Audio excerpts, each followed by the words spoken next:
5 Errors Every Economist Believes.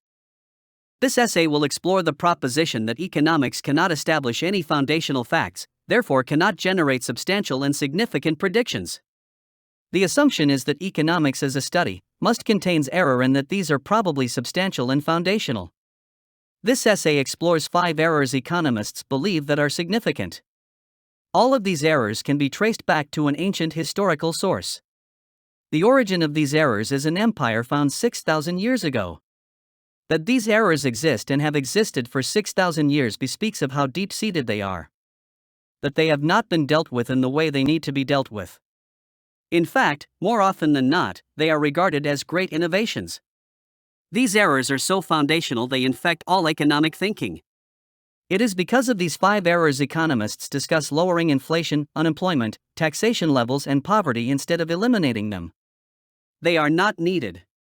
Economics skirt around the fact our economic problems are unsolvable by means of present theories. The problem is, the errors, and the problems they create, are all interrelated. We cannot resolve one problem by eliminating 4 of the 5 errors. However, our economics are deeply embedded in our way of life. Ultimately, what is required is a paradigm shift of momentous proportions. If our economics are adaptations to errors that have persisted for 6,000 years, resolving the problems will take us far from where we are now, conceptually. The 5 errors are: the secular state, assets issued as currency, private and public ownership, law, double entry bookkeeping. These 5 errors are looked upon as great innovations. But these errors are the reason social costs exist and why, over time, they bring even great civilizations to ruin.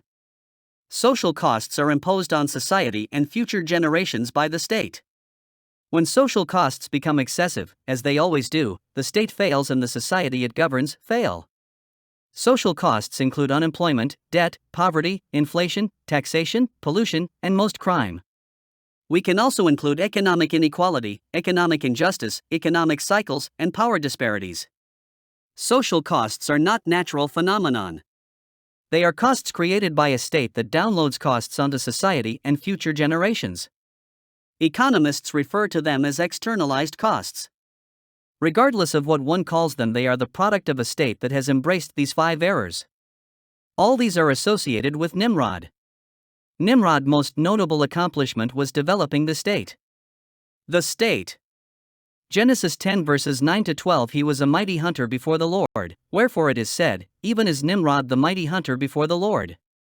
And the beginning of his kingdom was Babel, and Erech, and Akkad, and Calneh, in the land of Shinar. Out of that land went forth Ashur, and builded Nineveh, and the city Rehoboth, and Calah, and Rezin between Nineveh and Calah, the same is a great city. Nimrod built the first cities of the ancient world, including Babylon, creating the world's first empire. In those days, a political jurisdiction was identified with the tribe or extended family. With Nimrod came the idea of a professional bureaucracy and government divorced from the people. 1 Samuel 8 verses 4 to 7. Then all the elders of Israel gathered themselves together, and came to Samuel unto Ramah, and said unto him, Behold, thou art old, and thy sons walk not in thy ways, now make us a king to judge us like all the nations. But the thing displeased Samuel, when they said, Give us a king to judge us. And Samuel prayed unto the Lord.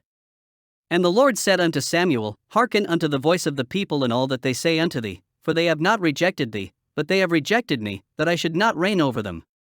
The state was never in God's plan. We were to live as tribes or extended families, our nations were to be as one peoples. Mankind corrupted this vision during the time of Nimrod. The church was to be our new family, under God. There are only 2 paths, the ecumenical one that builds the church through accretion, and globalism, which is the systematic invalidation of God.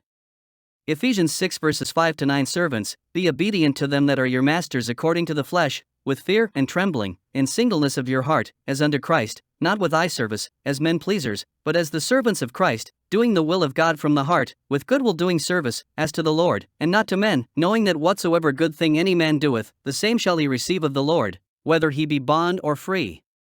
And, ye masters, do the same things unto them, forbearing threatening, knowing that your master also is in heaven, neither is there respect of persons with him.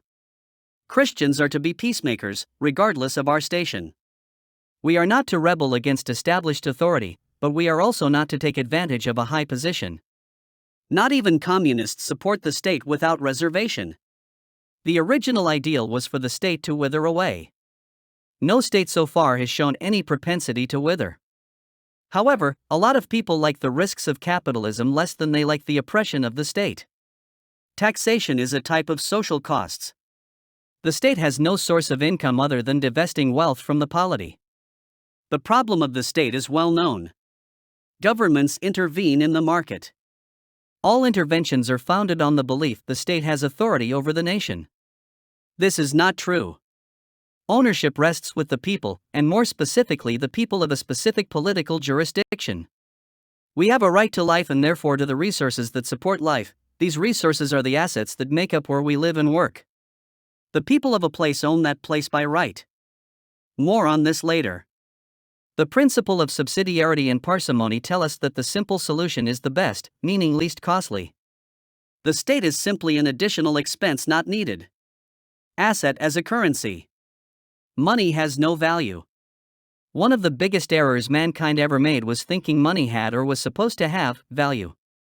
The perennial call to use bullion as currency is one such example. Money is simply a quantification of value or a means of exchange. Money is the physical manifestation of bookkeeping, a way to keep running accounts in a dynamic economy.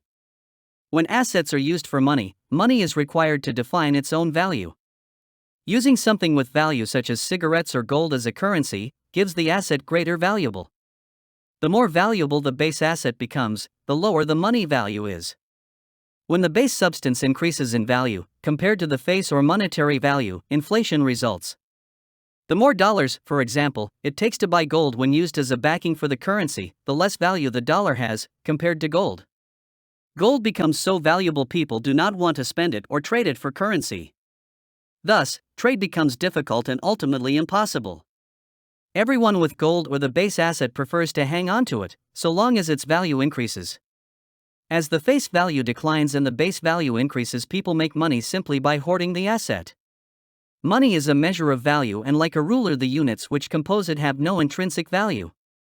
The market needs a currency that is no more than an accounting unit with no intrinsic value. However, this is not possible under the globalist model. Double-entry bookkeeping. Double-entry bookkeeping is an amazing innovation if you are immersed in the globalist framework. It would be difficult to imagine globalism without double-entry bookkeeping, in fact. The full development of this took several centuries, but it can be argued the framework for it was prepared 6,000 years ago. Double-entry bookkeeping enables accounts to be kept in a way that requires all entries be double-checked. But there is a problem with this method. Double-entry bookkeeping normalizes debt and risk. Given the other four errors, double-entry bookkeeping is a blessing. But it is very much a child of the globalist agenda. Double-entry bookkeeping uses a minimum of 2 accounts for each transaction. This appears to be a reasonable habit to get into, at least where risk is involved. Each account has 2 complementary entries, the debit and credit columns. A third may also be added in which to record the balance. Double-entry bookkeeping, DB, uses 4 main accounts: assets, liabilities, income, and expenses. Assets accounts represent things a business owns, such as cash and capital goods. Liability accounts show what the firm owes, e.g., mortgages, loans for equipment, and credit card balances. Income accounts represent money received, e.g., sales revenue and interest income.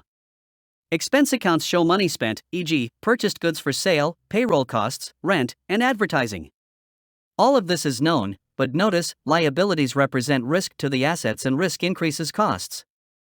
The existence of liabilities represents a clash of interests between 2 competing interests. The solution is cash accounting. Cash accounting eliminates liabilities. Eliminating liabilities eliminates risk and the costs associated with the need for investors to compensate for the risk. More will be said about this later, but to argue liabilities means a company can acquire needed capital and increase sales is the same argument used to justify borrowing at the private level and lowering the unemployment rate for labor. In reality, the greater the demand for capital, the higher the inflation. Creating more capital by increasing liabilities is akin to the tail chasing the dog.